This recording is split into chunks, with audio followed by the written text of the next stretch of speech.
Well, two quick thoughts. You mentioned that it was Vincent Kofi that informed you of this position.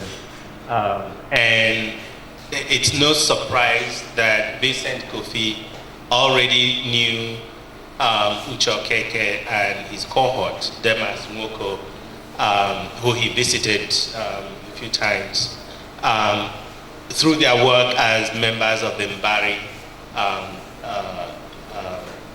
club in Ibadan. Vincent Kofi was one of the founding members, so he was already quite aware of this generation of artists who were becoming, were getting to the leading position. Okeke had just come to Nsukka, so it's no surprise that he thought that this might be a place for you to work and thrive. The other thing, of course, that one cannot just ignore is the statement you made about the fact that your alma mater told you that you could not teach in the place soon after graduation. You can go out and cut your own, teeth, and then you can come back. I think that this says something about the academic culture we have in Nigeria and many African countries today, where most of the staff, most of the teaching staff are graduates of, fresh graduates of the university. I think this is somewhat one of the things I would want for us to touch upon later on in terms of the changing academic culture over the years that you were here in the university. But I want to also pick up on from the moment that you arrived at the University of Nigeria and Nsukka to sort of help us understand what it meant to be junior staff, because you were both employed as junior staff in the department. What was the intellectual environment within which you began to make work?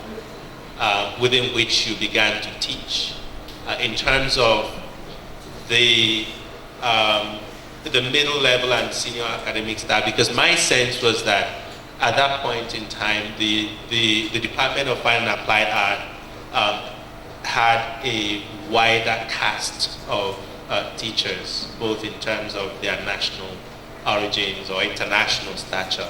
Could you, and in this to you, Obiora, too. Okay, you.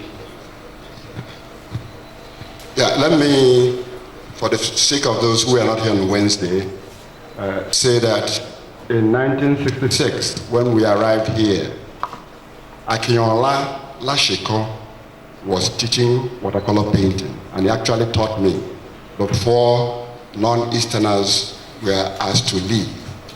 Just to highlight that, Akinola Lashiko was one of the foremost modern artists in Nigeria at the time, and whose fame, national fame, was guaranteed by his work as a cartoonist for Dick's newspaper, West African Pilot, during the 1940s and 50s. And then Francis Osagwe, who trained in Italy, was teaching stone sculpture. We had Americans, we had British lecturers, including I.T. Carrick, and so on and so forth. Now, by 1970, when the war ended, many of these foreigners had left. So we are more or less starting afresh.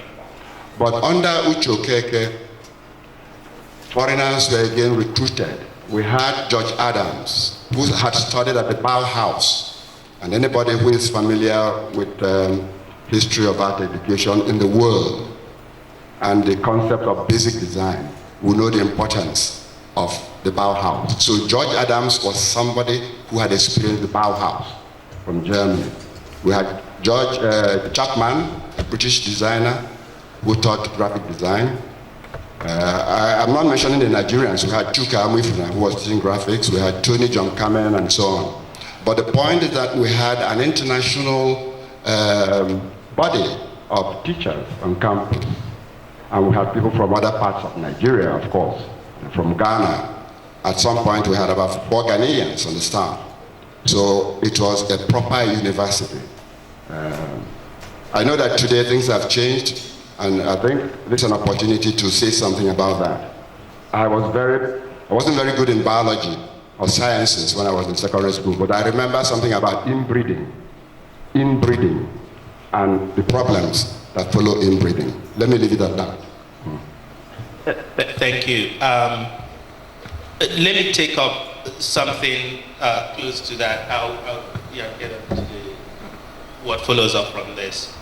On the one hand, you had teachers who were coming from various parts of the world and various parts of the country, and these are very important points to emphasize. Teaching at the University of Nigeria, Nsukka, I'm aware that at ABU Zaria it was a similar intellectual environment, even for a longer period than at the University of Nigeria, Nsukka. And that says something about the kind of intellectual culture that this environment catalyzed. Another aspect to this was the need to travel. Because it's not just that folks were coming from various parts of the world to teach at the University of Nigeria, Nsukka, but the faculty were also traveling for professional reasons. And this reminds me of the European experience of the idea of the Grand Tour, which was based on the assumption that for you to be a well-rounded intellectual, you have to embark on these grand tours of various monuments and places of cultural and architectural interest in and across Europe as a way of broadening up one's intellectual horizons. But also, of course, the Igbo say,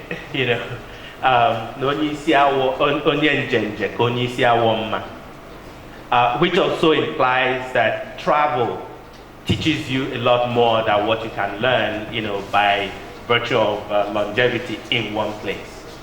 And I'm going through this only to emphasize and to want, for you to help us think through your own experience as young lecturers at the University of Nigeria, Nsukka. Do you recall your early experience with travel overseas? Okay. For work? Yes, Elle.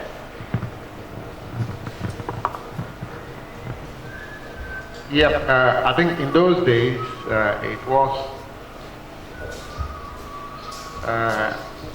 possible for one to travel.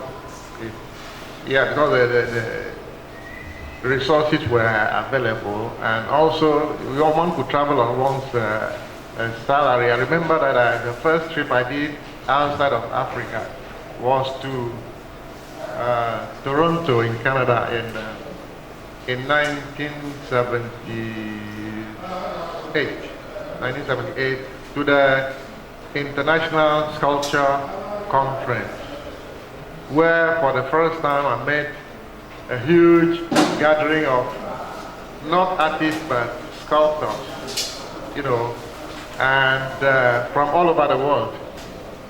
And I think that did give me a lot of firing, for the profession,